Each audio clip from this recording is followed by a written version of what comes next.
বন্ধুরা, গল্পটি শুরু হয় একটি পরিবারকে দেখিয়ে, যেখানে টম এবং জুলিয়ার দুটি সন্তান ছিল।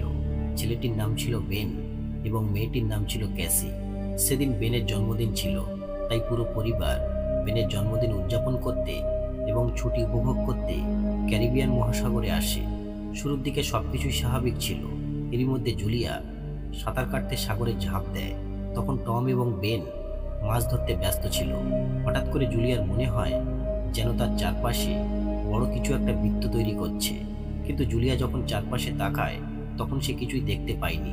কিছুক্ষণ পর কিছু একটা তাকে সমুদ্রের ভিতরে টেনে নিয়ে যেতে শুরু করে, আর সেই সাথে জাহাজের যন্ত্রগুলো বিপদের সংকেত দিতে থাকে। কিন্তু টম এবং বেনের এর উপর কোনো মনোযোগ ছিল না। এদিকে জুলিয়া নিজেকে বাঁচানোর জন্যে তার যথাসাধ্য চেষ্টা করে, কিন্তু কোনো লাভ হয় না। জল জুলিয়াকে পেছনের দিকে টেনে নিয়ে যায়। এরই মধ্যে টম হঠাৎ লক্ষ্য করেন যে তার স্ত্রী বোটেতে নেই। যখন তিনি জুলিয়াকে অনেক দূরে জলে দেখতে পান তখন তিনি জলে ঝাঁপ দেন এবং জুলিয়াকে বাঁচাতে যান। বেন বোটের ইঞ্জিন চালু করে তাদের কাছে নিয়ে যায়, আর অবশেষে জুলিয়া এবং টম দুজনেই নিরাপদে নৌকায় ফিরে আসে। কিন্তু টম তার বাচ্চাদের বোকাঝোকা করে বলে যে, আমি বলেছিলাম যখন কেউ সাঁতার কাটবে তখন কেউ একজন তার নজরদারি রাখবে, তাহলে তোমরা এরকম করোনি কেন? রাতে এই ঘটনা সবাই ভুলে গিয়ে জন্মদিন উদযাপন করে। কিন্তু তখনই ক্যাসির বয়ফ্রেন্ড তাকে ভিডিও কল করে বলে যে পুরো পৃথিবীতে বড় বড় ঝড় আসছে, তাই তোমাদের এখনই ভূখণ্ডে আসতে হবে। এই কথা বলার সাথে সাথে নেটওয়ার্ক উধাও হয়ে যায়।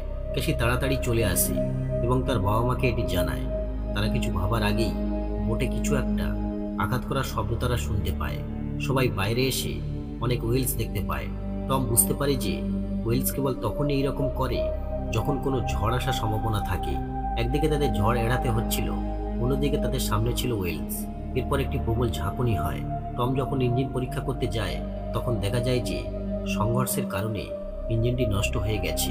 টম যখন বোটে ফিরে আসে তখন তার কাঁধে একটি বড় কাটা দাগ দেখা যায়। জুলিয়া তাড়াতাড়ি সেটি সেলাই করে দেয়।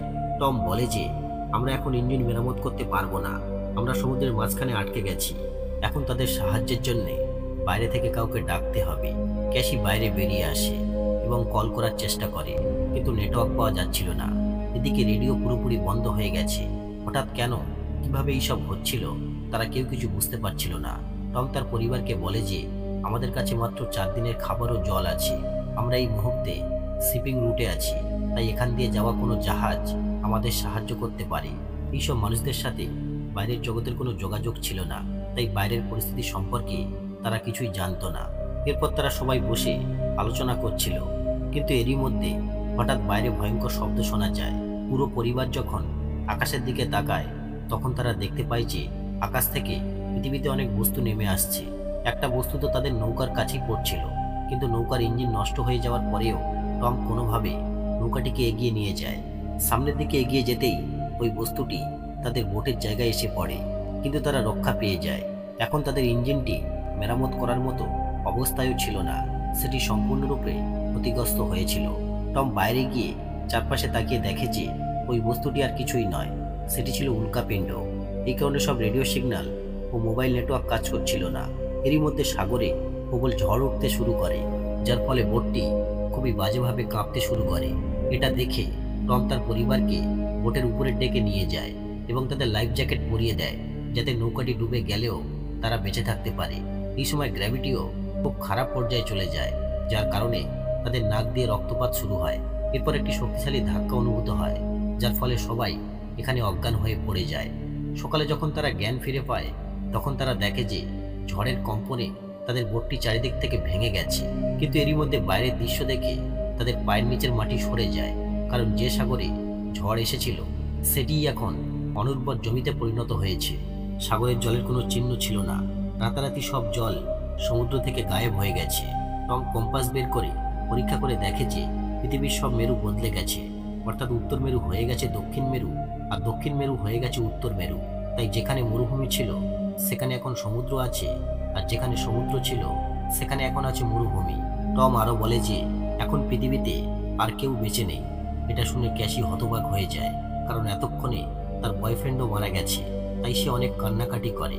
এখন জুলিয়া সব খাবার সংগ্রহ করতে শুরু করে, আর বেন বাতাসে বেলুন উড়িয়ে দেয়। যাতে কেউ বেঁচে থাকলে তাদের সাহায্য করতে পারে। টম রেডিওর মাধ্যমে যোগাযোগ করার চেষ্টা করে। সে রেডিওতে একটি রেসপন্স পায়। লাইনে থাকা লোকটি বলে যে আমি সাবমেরিনের ক্যাপ্টেন। আসলে সেও গত রাতে ঘটনার মুখোমুখি হয়েছিল, যার কারণে তার সঙ্গীরা মারা গিয়েছিল, কিন্তু সে বেঁচে গিয়েছে।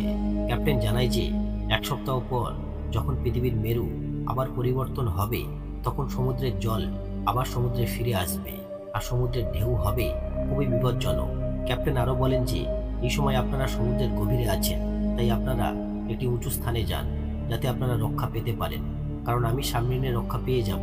এটা শুনে টম ক্যাপ্টেনকে অনুরোধ করে যেন তাদেরকেও সাবমেরিনে আসতে দেওয়া হয়।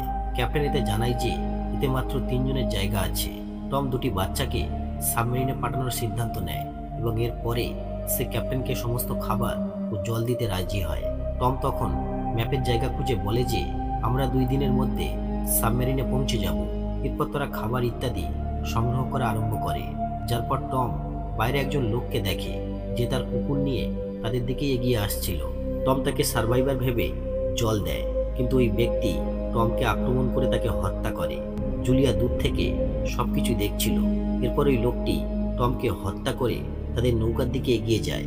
এটি দেখে জুলিয়া তার বাচ্চাদের বাঁচাতে তাড়াতাড়ি নৌকার দিকে দৌড়ে যায় এবং তার বাচ্চাদের বিপদের কথা বলে তাদের কেবিনে লুকিয়ে রাখে। এরই সাথে সে তাদের নিরাপত্তার জন্য একটি ফ্লেয়ার গানও দিয়ে দেয়। এই সময় অচেনা লোকটি নৌকার ভিতরে আসে। তাকে দেখে জুলিয়া ওয়াশরুমে লুকিয়ে তার ক্ষত সেলাই করতে শুরু করে। এই সময় অজ্ঞাত ওই ব্যক্তিটি নৌকায় ছুরির আঘাত করতে শুরু করে। সে নৌকায় প্রবেশ করে ভালোভাবে পরীক্ষা করে, বোটে থাকা খাবার খেতে শুরু করে এবং বোটে ঘোরাঘুরি করে প্রয়োজনীয় জিনিস খুঁজতে আরম্ভ করে। এদিকে জুলিয়া বোটের গর্ত থেকে বাইরে বেরিয়ে আসে, কিন্তু এই ঘাতক লোকটির কুকুর জুলিয়াকে দেখে ঘেউ ঘেউ করতে শুরু করে। তার কুকুরের আওয়াজ শুনে ঘাতক লোকটিও সেই দিকেই এগিয়ে যায়, কিন্তু লোকটি সেখানে পৌঁছানোর আগেই জুলিয়া কুকুরটিকে হত্যা করে এবং নিজেকে নৌকার নিচে লুকিয়ে রাখে। কুকুরটিকে মৃত দেখে লোকটি জুলিয়াকে ধরার জন্যে নৌকা থেকে নেমে আসে, কিন্তু জুলিয়া তার জীবন বাঁচিয়ে অন্য পাশ থেকে বোটের উপরে উঠে কোনো রকমের নৌকার ভিতরে পর্যন্ত চলে আসে। কিন্তু কিছুক্ষণের মধ্যেই লোকটি তাকে ধরে ফেলে এবং তাকে ভীষণভাবে মারধর করতে শুরু করে। ক্যাসি লুকিয়ে লুকিয়ে এই সব কিছু দেখছিল, তাই সে তার মাকে বাঁচাতে ফ্লেয়ার গান দিয়ে তাকে গুলি করে, যার কারণে হত্যাকারী লোকটি খুব বেশি আহত তো হয় না, তবে বোটটি আগুনে জ্বলতে শুরু করে। এই সময়ের মধ্যে জুলিয়া তার 2 সন্তানকে বাইরে নিয়ে গিয়ে বাঁচার চেষ্টা করে। জুলিয়া তার সন্তানদের জন্য কিছু খাবার সংগ্রহ করার সিদ্ধান্ত নেয়, কিন্তু এরপর হত্যাকারী লোকটি আবার জুলিয়াকে আক্রমণ করে। জুলিয়া ও লোকটিকে উল্টো আক্রমণ করে খাবার নিয়ে বাইরে বেরিয়ে আসে। বাবার মৃতদেহ দেখে সন্তান দুটি খুবই কান্নাকাটি করে। বেনের বেলুন ছাড়ার কারণে খুনি এখানে এসেছিল, তাই বেন নিজেকে এই সমস্ত কিছুর জন্য দায়ী মনে করে, কিন্তু জুলিয়া তাকে বলে যে এটি তার দোষ নয়। জুলিয়া, বেন এবং ক্যাসি 3 জনই টমের অবস্থা দেখে কাঁদছিল, কিন্তু এরই মধ্যে জুলিয়ার চোখ যায় সেই বোটের দিকে যেখান থেকে খুনি লোকটি পালিয়ে বেঁচে গিয়েছিল এবং এখন সে তাদের দিকেই এগিয়ে আসছিল। এটা দেখে জুলিয়া তাড়াতাড়ি বাচ্চাদের নিয়ে সেখান থেকে চলে যেতে শুরু করে, যার পর পিছনে থাকা বোটটি সম্পূর্ণভাবে বিস্ফোরিত হয়। জুলিয়া তার 2টি সন্তানকে নিয়ে তাড়াতাড়ি সামনের দিকে এগিয়ে চলে, যেখান থেকে তারা সাবমেরিনের অবস্থান পেয়েছিল। কিছু দূর যাওয়ার পর তারা একটা পাথরের কাছে এসে থামে। তারা 3 জনই খুব দুঃখিত ছিল, তবে জুলিয়া তার সন্তানদের মধ্যে সাহস জুগিয়ে রেখেছিল। তাদের ম্যাপ বোটেই আগুন জ্বলে গিয়েছিল, তাই সাবমেরিনটি খুঁজে পেতে তাদের অনেক অসুবিধার সম্মুখীন হতে হয়। এরই মধ্যে জুলিয়া দেখে যে হত্যাকারী তাদের তাড়া করছে, কারণ তাদের কাছে সমস্ত খাবার ছিল, তাই তারা আবার সেখান থেকে পালাতে শুরু করে। ঘন্টার পর ঘন্টা হাঁটার কারণে বেনের অবস্থা খুবই খারাপ হয়ে গিয়েছিল, তাই জুলিয়া তাকে তার অবশিষ্ট জল পান করার জন্য দেয়। ক্যাসিও তখন খুব ক্লান্ত ছিল, তাই সে হতাশার সাথে বলে যে আমরা যে সাবমেরিন খুঁজে পাবো তার গ্যারান্টি কি? শীঘ্রই সমুদ্রের জল আবার ফিরে আসবে, আমরা সবাই মারা যাব। কিন্তু জুলিয়া তার সন্তানদের সাহস হারাতে না দিয়ে বলে যে আমি তোমাদেরকে বাঁচাবো, আমাদের কেবল সেই সাবমেরিনে পৌঁছাতে হবে। এরপর তারা 3 জন আবার এগিয়ে যেতে শুরু করে। এরপর কিছু দূরে তারা একটি বিধ্বস্ত বিমান দেখতে পায়, যা আগেই বিধ্বস্ত হয়েছিল এবং সমুদ্রের নিচে চাপা পড়েছিল। তারা সিদ্ধান্ত নেয় যে আজ রাতে তারা সেখানেই থাকবে। জুলিয়া গত রাতে তার পারিবারিক ছবি দেখছিল এবং ভাবছিল যে এক রাতে কত কিছু বদলে গেছে। এরপর তারা সবাই ঘুমিয়ে যায়, কিন্তু মাঝরাতে ক্যাসি কিছু শব্দ শুনতে পায়। যখন সে দেখতে বাইরে বেরিয়ে যায়, তখন একই হত্যাকারী তার পিছনে দাঁড়িয়ে থাকে। সে ক্যাসিকে আক্রমণ করতে যাচ্ছিল, কিন্তু সেই সময়ই জুলিয়া তাকে পিছন থেকে আক্রমণ করে তাকে সেখানেই হত্যা করে। এখন তারা বিপদমুক্ত, তাই তারা শান্তিতে ঘুমায়। পরের দিন সকালে যখন তারা খুনির লাশ দেখতে পায় তখন তার অবস্থা খুবই খারাপ হয়ে যায়। এটা দেখে তিনজনই বুঝতে পারে যে শূন্য সমুদ্র খুবই বিপজ্জনক, তাই দেহের এই অবস্থা হয়েছে। এরপর তারা সাবমেরিনের দিকে যেতে শুরু করে, কিন্তু বেন রাস্তায় এত তৃষ্ণার্ত অনুভব করতে শুরু করে যে সে হ্রদের বিষাক্ত জল পান করতে শুরু করে, কিন্তু জুলিয়া তাকে থামায়। রাতে তারা একটি শেল্টার তৈরি করে এবং সেখানে থাকে, কিন্তু কিছুক্ষণ পর জুলিয়া কিছু অদ্ভুত শব্দ শুনতে পায়। যখন সে বাইরে বের হয় তখন সে সেখানে অনেক কাঁকড়া দেখতে পায়। জুলিয়া দ্রুত তার সন্তানদের নিয়ে সেখান থেকে পালাতে শুরু করে। পালাতে পালাতে কিছু দূরে তারা একটি জাহাজ দেখতে পায়, যার কন্টেনারে কিছু লোক ছিল, কিন্তু এই লোকেরা এদের দেখে কন্টেনারটি তালা দিয়ে বন্ধ করে দেয়।